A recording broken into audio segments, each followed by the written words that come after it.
alaikum. وعلیکم السلام ورحمۃ اللہ وبرکاتہ. My name is Abdullah Sindeed. I am a student of Bizology. آپ مسلم ہیں؟ Yes. کیا نام بتایا آپ نے اپنا؟ Abdullah Sindeed. جی. ڈاکٹر صاحب سے میرا یہ سوال تھا کہ یہ کمیونٹی سے ریلیٹڈ ہے LGBTQ گیز پارٹ جو اس کا ہے. اسلام میں اس کو پروہیبٹڈ کیا گیا اور یہ بہت سین ہے. ڈاکٹر صاحب کا میں نے پہلے بھی اس کے اوپر بیان سنا ہوا ہے. تو ڈاکٹر صاحب سے یہ سوال تھا کہ اس کے بارے میں ہمیں تھوڑا گائیڈ کریں. جو اس میں پینیٹریٹ کر چکے ہیں وہ اسلام یا میڈیکل کے تھرو اس سے باہر کیسے آئیں؟ آپ اپنا سوال پلیز ذرا زور سے پوچھیں، آپ کی آواز بہت دھیمی آ رہی ہے. آپ کا سوال LGBTQ کے ریلیٹڈ ہے یس. اور آپ کا سوال ہے کہ جو لوگ اس میں پینیٹریٹ کر چکے ہیں اوکے وہ اس سے موو آن کیسے کریں، باہر کیسے آئیں؟ اس سے نکلیں گے کیسے، نجات Yes. کیسے پائیں گے، موو نجات کیسے پائیں گے؟ بھائی کا سوال ہے LGBT کے بارے میں. Lesbian, gay, bisexual, transgender. LGBTQ، Q is cure question mark plus others, یہ پورا فارم بڑھتے گیا ہے. تو جو لوگ اس میں پینیٹریٹ کر چکے وہ باہر کیسے آئیں گے؟ سب سے بہترین علاج ہے ان کو قرآن مجید کا ترجمہ پڑھاؤ. قرآن مجید کا ترجمہ پڑھاؤ. انشاءاللہ قرآن مجید ہدایت کی کتاب ہے. اور اگر آپ پڑھیں گے کہ قرآن مجید میں جو قصے ہیں، کئی بار یہ جو LGBT ہوتا ہے یہ معاشرے کی وجہ سے ہوتا ہے. No one, it is not genetic. جو کہتے جینیٹک وہ غلط کہتے. یہ جس طریقے سے ہمارا معاشرہ ہے، ہم دیکھتے فیاش کتنا ہے، کتنی آپشنٹی ہے. آپشنٹی ہونے کی وجہ سے انسان سمجھتا ہے کچھ اور دوسرا کریں گا، تو اتنا عام ہو جاتا ہے کچھ الگ کرنے کی وجہ سے وہ LGBT بن جاتے. تو اس کے لیے اگر آپ دیکھیں گے قرآن میں جو حجاب کی ہدایت ہے وہ سب سے اہم ہے. کس طریقے سے ہر انسان چاہے مرد یا عورت ہو وہ اگر حجاب کو اختیار کریں گے تو چانسز کم ہیں. اور اس کے اوپر کچھ کتاب بھی لکھی گئی ہے. کچھ مسلمانوں نے اس پہ کتاب لکھی گئی ہے. آپ اگر گوگل کریں گے، نام میرے ذہن میں نہیں آ رہا ہے، آپ گوگل کریں گے LGBT ریگارڈنگ اسلام، آپ کو شاید مل جائے گا. تو یہ جو کتابیں جو ریسرچ کر کے جس میں قرآن مجید اور حدیث کا ذکر کر کے لوگ کو ہدایت جاتی کس طریقے سے وہ اس سے دور ہو سکے. اور جو ہم مسلمان ہیں، اگر کوئی شخص دیکھتے ہیں کہ مسلمان ہے یا غیر مسلم ہے اور وہ LGBT بن جاتا ہے، ہمیں حکمت سے اس کے ساتھ پیش آنا چاہیے. ہمارا ارادہ ہونا چاہیے کہ اس کو دین کی طرف لے آئے، نہ کہ اس کو جھڑکائے. اگر اس کو جھڑکائیں گے تو وہ دین سے اور دور ہو جائیں گے. تو ہمیں حکمت سے کام لینا چاہیے اور اس کو صحیح راستے پہ لے کے آنا چاہیے. کیونکہ اسلام میں لیسبینزم الاؤڈ نہیں ہے، لیکن اگر کون اس میں پینیٹریٹ کر لگتا ہے، جسے آپ نے کہا، وہ اس میں اس دندل میں پھنس جاتا ہے. تو ہمارا کام ہے ہمارا کام ہے کنتم خیر امت تأمرون بالمعروف وتنہون عن المنکر. اس کو اچھائی کی طرف بلائے اور برائی سے روکے. حکمت سے کریں گے تو انشاءاللہ آپ سفلتا پائیں گے. جزاک اللہ. ہمارے پاس نا ایک ادھر غیر مسلم بھائی ہیں، وہ بھی سوال کرنا چاہ رہے ہیں. آپ کس مائک سے بول رہے ہیں؟ Mic number 3. ٹھیک ہے، پوچھیں، اپنا نام بتائیں. السلام علیکم. وعلیکم السلام. اپنا نام، آپ کا نام کیا ہے؟ میرا نام فیصل مسیح ہے اور میں ڈسٹرکٹ قصور سے ہوں. اور میں آپ کا پیشہ کیا ہے؟ سر پرائیویٹ جاب کرتا ہوں میں، اور میرا تھوڑا شوق ہے کمپیریٹیو ریلیجن کا، تو میں اس کے بارے میں کویشچن کرنا چاہتا ہوں. کرسچن؟ آپ کرسچن ہیں؟ جی سر. جی اپنا سوال مختصر کر کے پوچھیں ذرا. جی سر میں صحیح بخاری 3808 کا ریفرنس دے کے کہتا ہوں کہ حضور پاک صلی اللہ علیہ وسلم نے 4 صحابہ کو ریکمینڈ کیا تھا. ایک منٹ. بخاری، صحیح بخاری 3808 حدیث نمبر 3808 آ کے. جی. حضور پاک صلی اللہ علیہ وسلم نے 4 صحابہ کو ریکمینڈ کیا تھا کہ اگر کسی نے قرآن سیکھنا ہے تو ان 4 صحابہ سے سیکھے، جن میں حضرت ابی بن کعب تھے، ابو حذیفہ کے غلام سالم تھے، معاذ بن جبل اور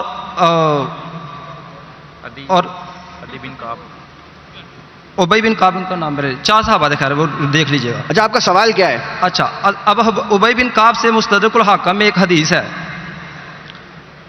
حدیث کا نمبر ہے 8068 اور اس میں صحیح ہے، اس کو بخاری اور مسلم کی شرائط پہ حضرت ذر فرماتے ہیں حضرت ابی بن کعب سورہ احزاب پڑھ رہے تھے، میں نے کہا اس کی 73 آیات ہیں، انہوں نے فرمایا صرف میں نے کہا صرف، آپ نے فرمایا میں نے دیکھا یہ سورہ تو سورہ بقرہ کے برابر ہے، اور ہم اس آیت میں جو پڑھا کرتے تھے اس میں یہ بھی تھی شادی شدہ مرد اور شادی شدہ عورت جب زنا کرے تو ان دونوں کو لازمی طور پر رجم کر دو، اللہ تعالیٰ کی طرف سے سزا ہے۔ اسی طرح کی حدیث سورہ بقرہ بھائی صاحب، سورہ برات کے بھائی صاحب آپ ریفرنس 2-3 دے چکے ہیں، آپ اپنا سوال پوچھیں، آپ کا سوال کیا ہے؟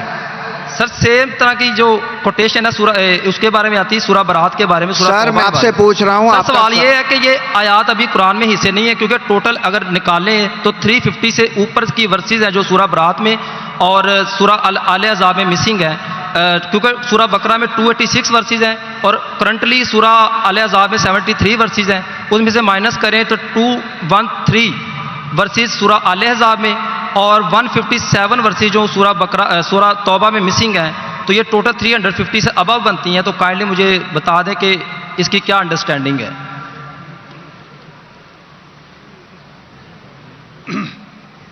بھائی صاحب نے سوال کیا ہے کہ صحیح بخاری کی حدیث ہے کہ صحابہ کہتے ہیں کہ سورہ احزاب میں جو آیتیں ہیں وہ زیادہ ہے، ابھی کم ہے، اور انہوں نے گنتی کی کہ 200-300 ابھی کم ہے، تو اس کی انڈرسٹینڈنگ کیا ہے؟ انڈرسٹینڈنگ یہ ہے کہ قرآن مجید میں کچھ آیتیں ہیں اسے کہتے ہیں ایبروگیشن، مطلب قرآن کی آیت ہے سورہ بقرہ کی سورہ نمبر 2 آیت نمبر 109، 106 اور 109 کہ ہم اللہ تعالیٰ آیتیں کو بھلاتا نہیں، لیکن اس کے بدلے بہترین آیت پیش کرتے، تو اسے کہتے ہیں ایبروگیشن کو عربی میں کیا کہتے ہیں؟ نسخ، ناسخ اور منسوخ، ناسخ اور منسوخ۔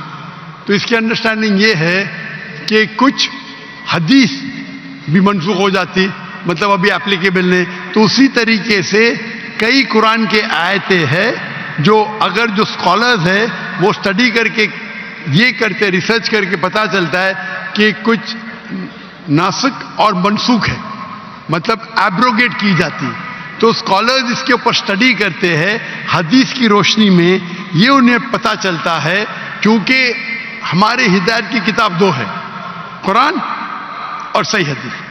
صرف آپ قرآن پڑھیں گے تو اس کے اندر کوئی اختلاف نہیں، ذرا بھی پرابلم نہیں ہے۔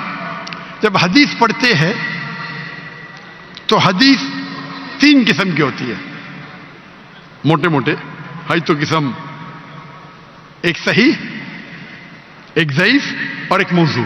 صحیح مطلب اوتھینٹک، ضعیف مطلب ویک، اور موضوع مطلب گڑی ہوئی۔ اس طریقے سے تو یہ تو ایک ٹائپ آف کلاسیفیکیشن ہے، کئی قسم ہے کلاسیفیکیشن کے حدیث کے۔ تو جہاں تک کہ قرآن کی آیت Quran on its own there is no problem, کوئی پرابلم نہیں۔ حدیث میں، حدیث کے اندر آپ کو پہلا دیکھنا پڑے گا حدیث صحیح ہے کہ ضعیف ہے کہ موضوع ہے، اور اس کے بعد ہمیں تحقیق کرنا پڑے گا کہ یہ حدیث جو ہے وہ قرآن سے ملتی ہے کہ نہیں۔ تو اس کے اندر محدث، قرآن کے فَاسْأَلُوا أَهْلَ الذِّكْرِ إِن كُنتُمْ لَا تَعْلَمُونَ، اس سے پوچھو جو ایکسپرٹ ہے۔ تو یہ جو فن ہے محدثین کا فن ہے، یہ محدثین کا فن ہے کہ وہ حدیث کو دیکھتے ہیں کہ حدیث صحیح ہے کہ ضعیف ہے، وہ کیا کانٹیکسٹ میں اور اس کو لے کے وہ تحقیق کرتے ہیں اور پھر جواب دیتے ہیں. تو یہ فن ہے محدثین کا. کس کا؟ جو حدیث کے ایکسپرٹ ہے. تو قرآن کہتا ہے فَاسْأَلُوا أَهْلَ الذِّكْرِ إِن كُنتُمْ لَا تَعْلَمُونَ، اس سے پوچھو جو ایکسپرٹ ہے. تو یہ ایک فن ہے. ایک عام انسان کو جانچنا یہ حدیث صحیح ہے کہ نہیں وہ ڈیفیکلٹ ہے. ہر فن کا ماہر ہوتا ہے. وہ محدث سنو تو دیکھتے ہیں بھائی رجال کون ہے، اس کی راوی کیا ہے، اس سے ٹکراتا ہے کہ نہیں ٹکراتا ہے، اور تحقیق کر کے کہتے ہیں کہ یہ حدیث صحیح ہے کہ ضعیف ہے، وہ راوی ہے، سکہ ہے، 12 کیٹیگریز ہے. تو ایک الگ فن ہے. تو وہ فن کو بیس کر کے وہ تحقیق کر کے پھر جواب دیتے. تو یہ محدثین ہی جواب دے سکیں گے کیا یہ کتنے آیتیں ہیں. ہوپ دان سے کوشچن. سر نہیں، ایک کوشچن ایٹ اے ٹائم. آپ پلیز صبر کریں. ذاکر بھائی وہ شری لنکن بردر جس کو آپ نے بلایا تھا.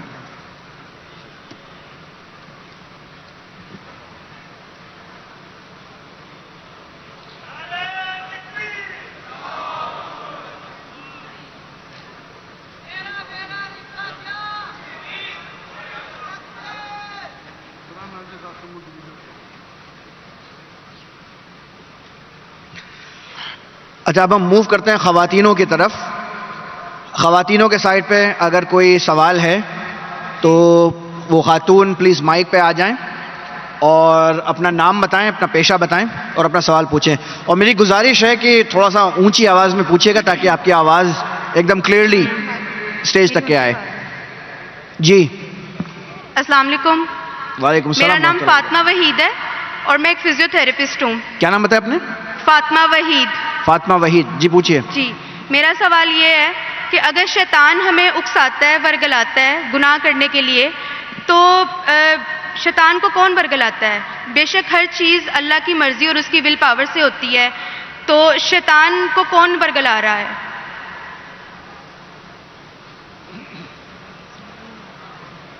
بہن کا سوال ہے کہ ہم کچھ غلط کام کرتے ہیں تو شیطان ہمیں بھڑکاتا ہے، لیکن شیطان کو کون بھڑکاتا ہے؟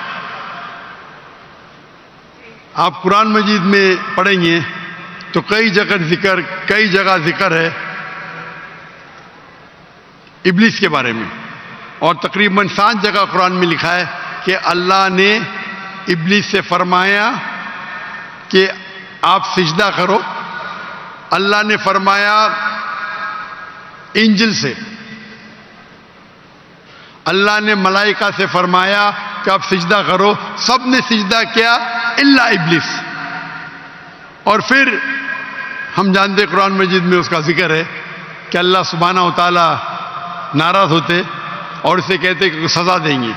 تو ابلیس اللہ سے التجا کرتا ہے، ریکویسٹ کرتا ہے کہ مجھے رسپائٹ دو، میرے سزا کو ذرا دیر سے کرو، اور اگر آپ مجھے رسپائٹ دیں گے، رسپائٹ مطلب سزا کو دیر کریں گے، تو میں تمہارے بندوں کو بھڑکاؤں گا.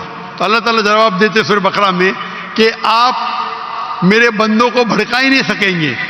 جو میرے بندے نہیں ہیں ان کو بھڑکا سکیں گے، لیکن میرے بندے کو بھڑکا نہیں سکیں گے. تو ابلیس اللہ کو چیلنج کرتا ہے، اور ہم جانتے ہیں کہ اللہ سبحانہ و تعالی ہمیشہ غالب ہوں گے. تو اس دنیا میں یہ ٹیسٹ ہے ہمارے لیے امتحان ہے کہ ہم اللہ کی بات مانتے کہ نہیں. تو قرآن مجید ہدایت کی کتاب ہے.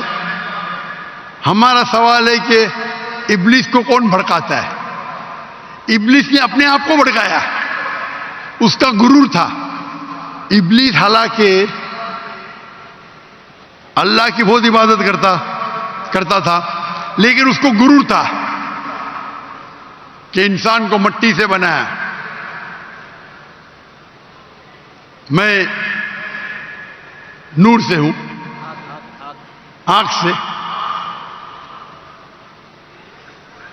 اور میں اور عظیم ہوں. تو کئی بار ہمارا جو غرور رہتا ہے، ایگو، وہ ہمیں جہنم میں لے کے جاتا ہے. تو یہ ابلیس کا ایگو ہے. جو اسے بھڑکایا اور وہ اسے جہنم میں لے کے جائے گا. Hope the answers the question.